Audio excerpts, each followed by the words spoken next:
A garden is your own idea of heaven, sabi ni Thomas, galing dun sa sa series na Love on the Spectrum. Ganda ng series na yun, para siyang hinahanapan nila ng pair yung mga tao sa spectrum. Basta parang lang, ang genuine lang nung ang pure lang nung series. Try nyo panoorin. So, yung quote na yun, nung narinig ko, parang sinulat ko agad siya sa journal ko kasi ganda ng idea. Parang a garden is your own idea of heaven. Kasi yung si Thomas, yung nagsabi ng may train set siya dun sa may garden nila kasama ng partner niya. So wala lang, ang pure lang nung niya, yung idea niya. So somehow dun ko kinuha yung yung inspiration ng painting na to. By the way, ang title ng painting na to is The Garden and the Butterfly. So, ba't ba ako na-inspire dun sa idea ng garden? Since last year kasi, 2023, parang somehow binubuo ko yung garden ko, yung own idea of heaven ko. So, ano bang mga ginawa ko last year? Parang in-improve ko yung mga aspeto ng buhay ko. Nag-aral ako ng Nihongo. Nag-aral din ako ng skill na gagamitin ko sa Japan. Tapos tinimulan ko yung Bible journey ko. Then natapos ko yung New Testament siguro January or December 2023 or January 2024. Ganun. As workout, basta parang winworkout ko yung yung spiritual, mental, physical, financial, sabihin na natin kasi parang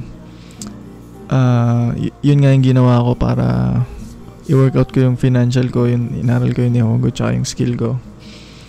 So yun, parang yun yung idea ko kung paano ko i-build yung quote and quote garden ko.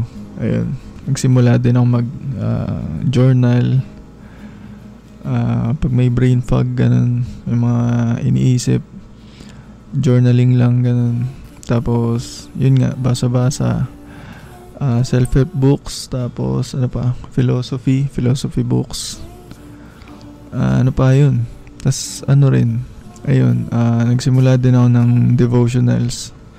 So, tinatry ko everyday. So, minsan syempre nakaka-skip, pero ayun, tinatry ko pa rin. Maganda, parang nagiging ko na siya. Nagiging habit na siya. Hindi na yung parang iniisip ko na dapat gawin ko, parang na siya, automatic na siya. Ayun, so parang nakaka-proud din sa sa sarili ko kasi parang kung i-compare ko yung first video ko dito sa sa YouTube, yung ngayon parang siya, parang iba talaga. Nakaka-proud din na na parang nakikita ko sa sarili ko na na wino-workout ko talaga yung sarili ko para maging para maging better ba, ganun. Tapos parang rin, YouTube din kasi siya, video journal, ganun. Kaya parang nung pinanood ko last time yung video ko na yun, parang siya, parang sabi ko, buti na lang nag-video ako ng ganito, buti na lang ginornal ko para alam mo yun, pag nag-improve ako, parang alam ko kung saan ako nanggaling, ganun. Kaya wala lang, nakakatawa. So explain ko naman yung meron dito sa art ko. So may napansin din ako sa mga past paintings ko din, tsaka dito sa latest. Para siyang laging may 3 prominent na symbols, na signs, na marks, ewan ko rin. Basta para siyang may 3 something, ganun. Dito sa latest, meron siyang first yung butterfly, syempre. Tapos yung sun, focal point niya. Tapos yung burning bush. So explain ko muna isa-isa.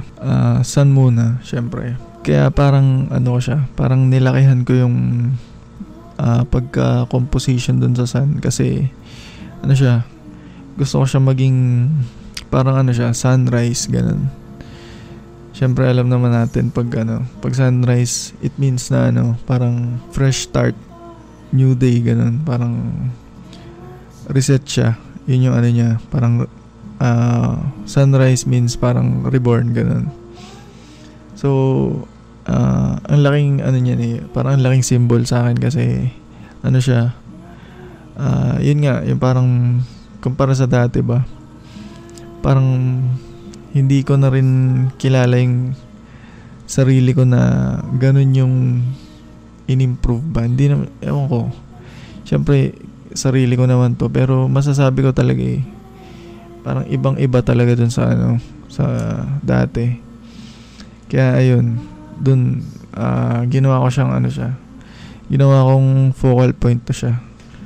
Kasi parang ano siya, yun yung gusto kong ano talaga alam mo yun, laging may new start, ganun. Kaya color red siya para pansin na pansin talaga, ganun. Tsaka malaki. Parang ano talaga siya, new beginnings talaga siya, ganun. So, bago ko i-explain yung dalawang points, syempre, explain ko muna yung garden itself. Syempre, ano siya, kaya siya parang ano, simple lang yung ano niya, yung atake niya kasi for now, parang ano pa lang siya parang ngayon pa lang ako nagtatanim ng seeds pa, parang ganun. Tinatanim ko pa lang yung mga habits, ganun, mga knowledge, wisdom na kailangan kong palakihin pa, ganun, para siguro sa future, sa the near future, ano siya, mapalaki ba ng maayos, parang ganun. Tingin ko naman, ano lang siya, tinatry ko yung best kong maging patient lang sa ano, anong tawag doon? Pag-bloom, pag-blossom, basta ganun, pag-blossom ng mga flowers niya sa garden. Pag tinignan mo, simple lang kasi wala, ganun lang din naman kasi ako parang ano, di ko naman kailangan ng sobrang, alam mo yun, sobrang ingrande, ano lang siya, simple lang. Kahit simple lang, ano, basta mag-bloom yung mga tinanim ko. Ano lang, patience lang, ganun. Okay na yun. So, next naman tong burning bush. Kinomposition ko siya sa pwesto na na kaalay ng butterfly. So, mamaya explain ko yung connection niya. Ang pwestuhan ko dyan, parang ano siya, parang gusto ko siyang hindi mo agad manotice sa first look. So, gusto ko siyang manotice mo habang mas tinitignan lalo yung painting. Pag mas tinitigan mo, parang dun mo lang siya manonotice. Parang ganun yung gusto kong ano niya. Gusto kong maging atake niya. So, bakit ba burning bush? So, para siyang kwento ni Moses. Syempre, ano siya, sa burning bush, dun siya kinausap ni God. Kaya, parang ano siya, nag-resonate talaga sa akin. Kasi parang, dun sa process na ginagawa ko, sa process ko ngayon, parang hindi lang ako mag-isa parang alam kong, ano ba to, parang, parang worship na yun. Basta, hindi ko ma-explain Basta para siyang ganun, parang nararamdaman kong kinakausap ako ni God. Parang ganun siya hindi ko talaga ma-explain, pero ano siya, dati nawiwirduhan ako sa mga parang nagsasabi, kinausap ako ni God, ganyan, blah blah blah.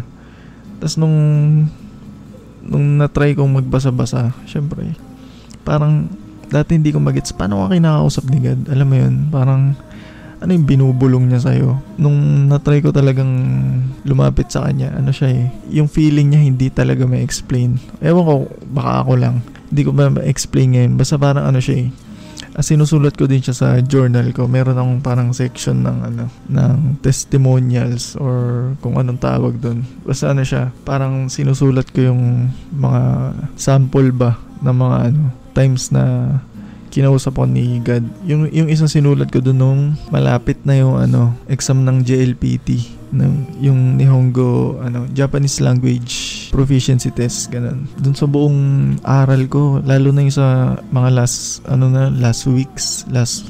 month na nun, pag nagpapa-mock exam, mock test, mock quiz, lagi akong parang lowest, second to the lowest, ganun. Hanggang November na. December 3 yung exam, mga last week na ng November. Sabi ko, magbabasa muna ako, parang kasi clouded talaga yung ulo ko nun, parang nawawalan na ako ng pag-asa ba, ganun. Kaya parang iniisip ko, kung magbasa man ako ng Biblia ngayon, parang at least may isang tama ako magagawa, ganun. Nagpahinga muna ako sa review, ganun. Tapos nagbasa ako, tapos may doon, may magic, ewan ko kung magic yung term doon, basta may something na ano, na nabasa ko dun sa Philippians 4 verse 6, sabi, don't worry about anything, instead pray about everything. So nung nabasa ko yun, parang nag 180 ba yung ano, nag 180 yung feelings ko ba, ganun.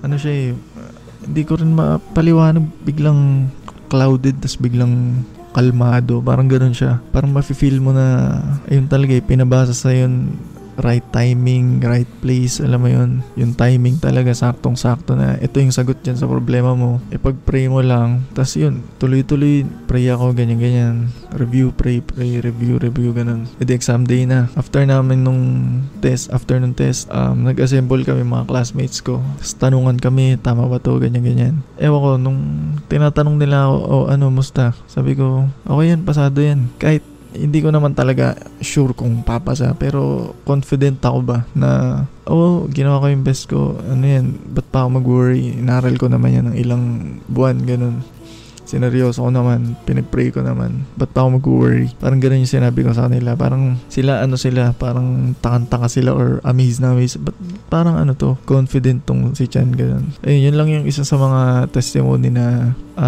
ginawa ko, kaya parang siya, isa talaga siya sa proof na parang way siya na pagkausap sa akin ni God, na pagsagot niya sa mga prayers ko, ganun. Mas marami pa basta. Tas isa rin sa sa reasons bakit burning bush, kasi parang doon niya ako binigyan ng ng discernment ba sa lahat ng ng aspects sa buhay. So isang reason din kung bakit significant tong burning bush sa painting na to, kasi siya 'di ba doon kinausap ni God si Moses through the burning bush. Parang ganun yung ginawa sa akin ni God kinausap niya ako, parang binigyan niya ako ng discernment, gift of discernment. Ano ba siya? Parang siya discernment, parang dun mo malalaman kung sino ang sino, pang ganito ba yung pang ganito, alam mo yun. Parang siya isang example niyan, may may old friend ako na talaga siya, close ko talaga siya, parang sa kanya ako nagbe-brain dump ba, ganun. Kahit walang kwenteng sinasabi ko, parang twins kami, parang ganun. One time, may isang instance na napatunayan ko na talaga siya doon ko nagamit yung gift of discernment na sinabi ni Lord na hindi talaga to siya sa'yo, parang ganun. Parang hindi talaga kayo swak, ganun. Nung na-realize ko yun, parang sabi ko, ilang disrespect na yung tiniis ko dito sa taon to, para alam mo yun, maging cool kami, maging tropa kami, ganun. Ayun, siguro everything happens for a reason naman, sabi nga nila siguro yun, lesson sa akin at lesson din sa kanya, na mas maging siya, careful ba siya sa niya, pakikitungo niya sa iba, siguro ganun, sa words. Sa ewan ko mapapanood niya to. Basta in general na lang din sa mga makakarinig, makakapanood na ito. Maging tayo. Maging mabait tayo sa kapwa natin. Alam mo yun. Kasi di natin alam ang pinagdadaanan ng isa't isa Tsaka di natin alam kung ilang disrespect na yung tiniis niyan para maging tropa mo. Pero basta makausap mo lang maging close lang sa'yo. Yun lang. So bakit naman butterfly? So siya, alam niyo yung kasabihan na pagandahin mo yung garden mo para yung butterfly yung kusang lalapit.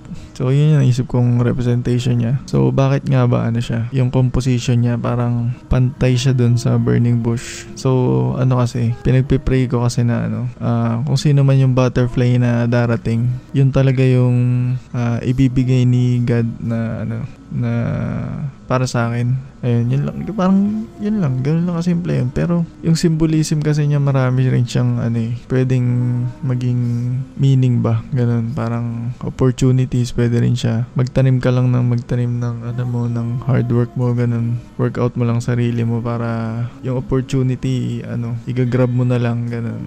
Parang simple lang pero siya parang mabigat talaga siya. Yun yung biggest investment mo ba sa buhay. Yan yung partner mo, yung butterfly mo, kumbaga, ganun. Kaya siguro tagal na din. 4 years na ganun. 4 years na, pero Ewan ko, feel ko naman, feel ko, ewan ko, basta iba feeling ko. Malakas ako kay G.O.D.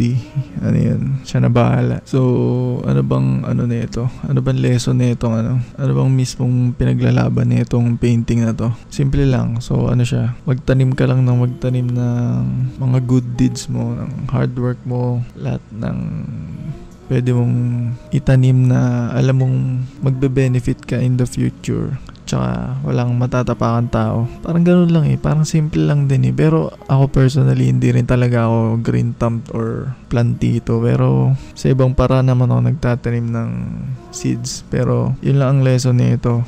Build mo lang yung garden mo, pagandahin mo lang, plant ka lang ng seeds, patience lang na mag-blossom, tapos kusa na lang lalapit ng mga opportunities, butterflies. Yun lang, lagi namang may new start lagi namang may sunrise magtanim lang ng magagandang seeds para maganda yung kalabasan ng garden natin. Ayun, pag pag nag-bloom yan, worth it lahat yan. So ayun, sana magustuhan nyo.